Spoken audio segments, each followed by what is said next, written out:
আসন্ন বিধানসভা নির্বাচনকে সামনে রেখে করণদিঘি বিধানসভা কেন্দ্রের ডালখোলা সহ বিভিন্ন এলাকায় এক বিশাল বাইক র্যালির মাধ্যমে নির্বাচনী প্রচার চালালেন কংগ্রেস প্রার্থী মোর্শেদ আলম। প্রসঙ্গত বর্ণাঢ্য এই বাইক মিছিল ডালখোলার বিভিন্ন এলাকা পরিক্রমা করে। জনসংযোগের সময় মোর্শেদ আলম সাধারণ মানুষের কাছে নিজের বক্তব্য তুলে ধরেন এবং জয়ী হলে এলাকার উন্নয়ন আরো ত্বরান্বিত করার আশ্বাস দেন। এই প্রচার অভিযানে তার সঙ্গে উপস্থিত ছিলেন কংগ্রেসের বিশিষ্ট কর্মী ভবন ঘোষ সহ দলের অন্যান্য কর্মী সমর্থকেরা। বাইক র্যালিকে ঘিরে দলীয় কর্মীদের মধ্যে ব্যাপক উৎসাহ ও উদ্দীপনা লক্ষ্য করা যায়। নির্বাচনের আগে এই ধরনের প্রচার কর্মসূচির মাধ্যমে ভোটারদের কাছে পৌঁছানোর চেষ্টা চালাচ্ছে কংগ্রেস। এদিন এই বিষয়ে কংগ্রেস প্রার্থী মোর্শেদ আলম কি বলছেন শুনবো। নির্বাচনে বেরিয়ে কেমন লাগছে? बहुत ভালো লাগছে। জন সওয়াল চালু হয়ে গেছে, এখন জনের পুরো আশীর্বাদ পাওয়া যাচ্ছে। আজকে আমরা যেরকম ভিড় দেখতেছি, জনগণের ভালোবাসা দেখতেছি, মনে হচ্ছে না যে ডালকোলা থেকে আমি সামনে আমাদের যে কন্টেস্ট ক্যান্ডিডেট বিজেপি বা সিপিএম বা তৃণমূল কেউ আমার সামনে নাই, যে জনের আশীর্বাদ পাচ্ছে। সবাই আশীর্বাদ দিচ্ছে ভালো। ডালকোলা শহর থেকে আমাদের অনেক ভালো ভোটে লিড করছে। এই কদিন তো আরো অনেক খুশি পাওয়া যাচ্ছে, অনেক আনন্দ পাওয়া যাচ্ছে। এরকম আমি নিজেকে মনে ভাবেছিলাম না। এত বড় আমার জনসলাপ আর এত বড় আমাকে ভালোবাসা ইয়ার মানুষ আশীর্বাদ আমাকে দিচ্ছে। এত বড় বিধানসভা এলাকা কিভাবে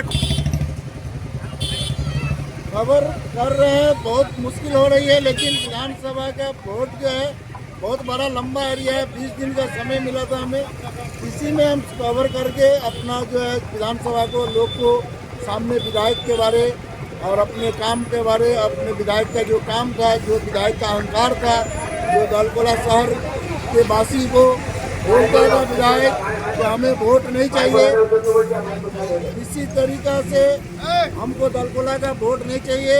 तो डालकोला का जनगण तैयार करके दिखा दिया है हमें कि देखिए इस विधायक को इस बार उठा फेंकेंगे और आपके साथ है। और इस विधायक का जो अहंकार था कि जनगण का वोट नहीं चाहिए, उसके साथ भी नहीं है और उसको 3 नंबर नहीं 4 नंबर भेजेंगे। পাশাপাশি কংগ্রেসের বিশিষ্ট কর্মী ভবন ঘোষ কি বলছেন শোনাবো। তৃণমূলের রানিং বিধায়কের জন্য আমাদের অনেক সুবিধা হচ্ছে আরও প্রচার করতে। কারণ উনি যে কুকর্মগুলো করেছেন, উনি যে দুর্নীতিগুলো করেছেন, সেগুলো করণদিঘি বিধানসভার মানুষ সব জেনে গেছেন। এই জন্য আমাদের প্রার্থীকে করণদিঘি বিধানসভায় ওনার দুর্নীতির জন্য আমাদের প্রার্থীকে দু হাত তুলে মানুষ স্বেচ্ছায় আশীর্বাদ করছেন।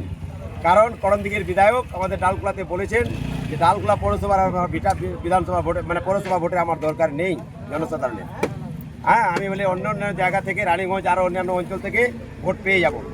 একজন বিধায়ক যদি এরকম বলে তাহলে মানুষ কি করে তাকে ভোটটা দেবে? আমরা তার যে কাজ, তার যে কথা, তার যে কথার মান মানুষের কাছে যেভাবে পৌঁছেছে, মানুষ এটাকে খারাপভাবে নিয়েছে। যার জন্য এই বিধায়ককে, দুর্নীতিবাজ বিধায়ককে এখান থেকে তুলে ফেলার বা উপরে ফেলার মানুষ কিন্তু চিন্তাভাবনা করে নিয়েছে। জনগণের আপনারা তো দেখতে পাচ্ছেন, আমরা মিডিয়া চ্যানেলের মাধ্যম দিয়ে আমরা আপনাদের জানাতে চাই, আপনারা যেটা দেখছেন আজকে আমাদের যেভাবে যে র্যালিটা হচ্ছে আর মানুষ কিভাবে আমাদেরকে সাড়া দিচ্ছে, তাতে আপনারা বুঝতে পারছেন যে আমাদের প্রার্থীর সমর্থনটা কীরকম রয়েছে। সেটা তো চোখের সামনে যে মানুষ ইচ্ছায় দু হাত তুলে আমাদের প্রার্থীকে আশীর্বাদ করছে। 4 তারিখ কি ফল আশা করছেন? আমরা করণদিঘি বিধানসভা আমাদের ফল ভালো হবে। আমাদের প্রার্থী এখানে জিতবে, আমরা নিশ্চিত এই ব্যাপারে।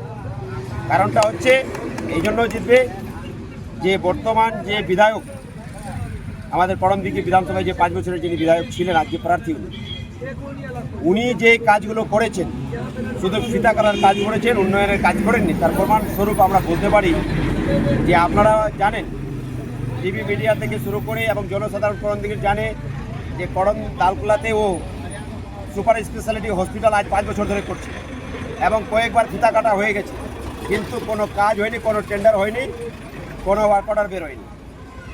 এবং আমাদের ডালখোলাতে যে পানীয় জলের সমস্যা বা করণদিঘি বিধানসভায় যে পানীয় জলের সমস্যা, সেটারও কোনো সুব্যবস্থা উনি করতে পারেন।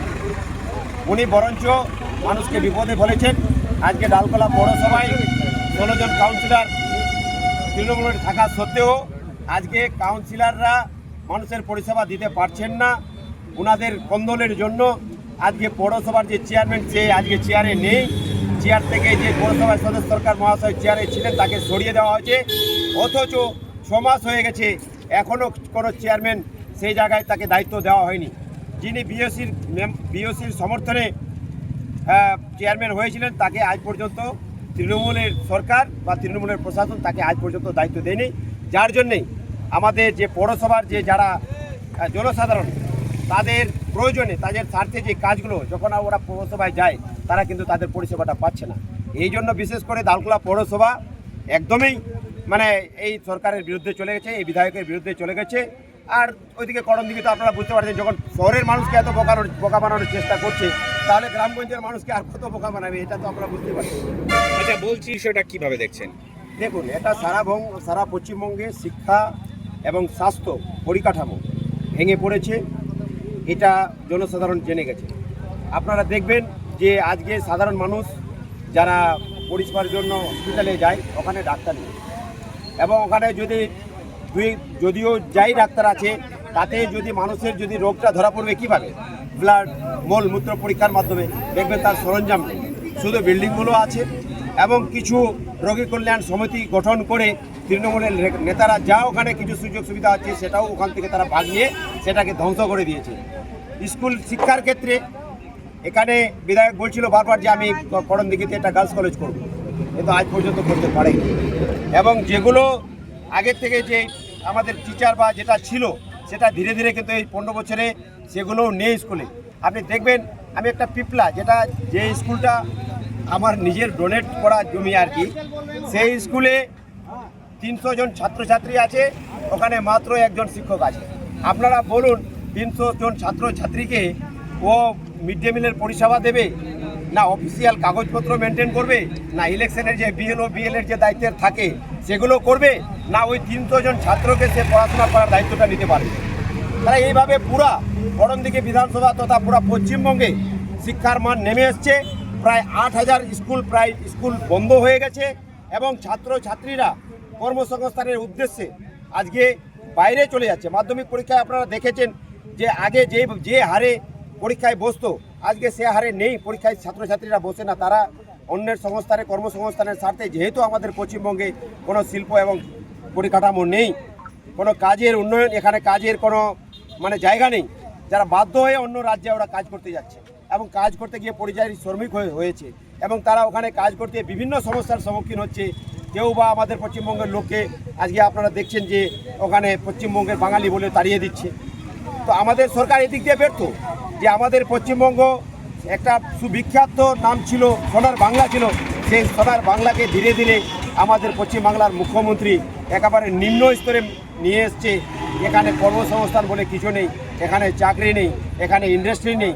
যাও দুটো সংস্থা আমাদের এখানে ছিল, একটা ফ্লাওয়ার মিল এবং একটা তাঁতিয়া কোম্পানি, ভুট্টা কোম্পানি এখানে এসেছিল, কিন্তু তারও সুরক্ষা এখানে দিতে পারেনি। সেই কোম্পানিগুলো আজকে, ফ্লাওয়ার মিল আজকে প্রায় 5 বছর 6 বছর ধরে বন্ধ, এবং তাঁতিয়া কোম্পানি আজকে দেখছেন যে তারা এই বাধ্য হয়ে জ্বালা যন্ত্রণা তৃণমূলের নেতাদের যে কাটমানির জন্য যে অত্যাচার, সেই অত্যাচারের কারণে এই কোম্পানি, তাঁতিয়া কোম্পানি আজকে ঠাকুরগঞ্জে গিয়ে মিল স্থাপন করেছে, ইন্ডাস্ট্রি স্থাপন করেছে। এখান থেকে ওরা ডাবল পরিকাঠামো ওখানে করছে, ভালোভাবে চলছে। তো আমাদের পশ্চিমবঙ্গের সরকার এবং প্রশাসন সেই জায়গায় সহযোগিতা করতে পারেনি। বাধ্য হয়ে একজন ব্যবসায়ী তার ব্যবসা যদি সঠিকভাবে পরিচালনা না করতে পারে, তার মিল যদি না চলে, সে যদি কাটমানি দিতেই থাকে, তাহলে কি করে সেই ব্যবসা তার করবে? তারা বাধ্য হয়ে এখান থেকে চলে গেছে। আজকে কয়েক হাজার মানুষ বলতে গেলে আজকে কর্মসংস্থানহীন হয়েছে, এবং ভুট্টা যে এখানে ভালো দামে বিক্রি করতো সেখান থেকে কৃষকরা বঞ্চিত হয়েছে। ধান বিক্রি করতে গেলে কিষাণ মান্ডিতে 10 কেজি ধান দিতে হয়। এইভাবে বিভিন্নভাবে এখানে করণদিঘির মানুষ এবং পশ্চিমবাংলার মানুষ আজকে বিপদে পড়েছে, যেটা বলতে গেলে পরে আমার মনে হয় 24 ঘন্টা যদি বলি এদের দুর্নীতির কথা, তাও আপনাদের কাছে আমাদের কথা বলা শেষ হবে না। তো আপনারা জেনে গেছেন, করণদিঘির বিধানসভার মানুষ জেনেছে, পশ্চিমবঙ্গের মানুষ জেনে গেছে যে মমতা ব্যানার্জি ধাপ্পা দিয়ে রাজনীতি করছে।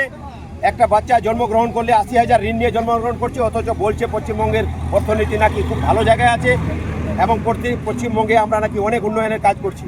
যদি উন্নয়নের কাজ করতো তাহলে আমাদের এখানকার বেকার যুবক অন্য রাজ্যে কেন যেত? আমাদের এখানে উন্নয়নের কাজ হলে আজকে শিক্ষক পর্যাপ্ত পরিমাণে শিক্ষক নেই কেন? আমাদের আজকে এখানে যারা শিক্ষা পেয়েছে, শিক্ষকতায় চাকরি পেয়েছিল, সুপ্রিম কোর্টের নির্দেশে সেই চাকরিগুলো বাতিল হয়েছে, কারণ সেই প্যানেলটা বাতিল হওয়ার কারণটা হচ্ছে সেটা দুর্নীতিতে ভরা ছিল। সুপ্রিম কোর্ট মহামান্য সেটার আদেশ দিয়ে সেটাকে বাতিল করেছে। তাহলে আমাদের কোন পর্যায়ে নিয়ে গেছে এটা করণদিঘি তথা পশ্চিমবঙ্গের মানুষ জেনে গেছে। আর এর উপযুক্ত জবাব এই বিধানসভা ইলেকশনে আমাদের এই 23 তারিখ এবং 29 তারিখ যে নির্বাচন রয়েছে, এই নির্বাচনে এদেরকে বিদায় দিয়ে দেবে, ভালোভাবে বিদায় দিয়ে দেবে যে তোমার অনেক হয়েছে আর নয়। আমরা এইটুকু বলতে চাই আপনার ছেলের মাধ্যমে। তবে বাইক র্যালিতে জমল কংগ্রেসের প্রচার, উন্নয়নের প্রতিশ্রুতিতে ভোট টানার চেষ্টা। উত্তর দিনাজপুর থেকে নিজস্ব প্রতিনিধির রিপোর্ট, টাইমস 14 বাংলা। মুখের উজ্জ্বলতা হারিয়ে গেছে, স্পট পড়ে গেছে, ব্রণ ভর্তি, তাই আর দেরি না করে আজই আসুন রায়গঞ্জের চণ্ডীতলায় হেলথ প্লাস মাল্টি স্পেশালিটি ক্লিনিকে এবং এখানে পান অভিজ্ঞ ডাক্তার দ্বারা ফ্রি স্কিন টেস্ট। আরো বিস্তারিত জানতে যোগাযোগ করুন 9674895169 এই নম্বরে।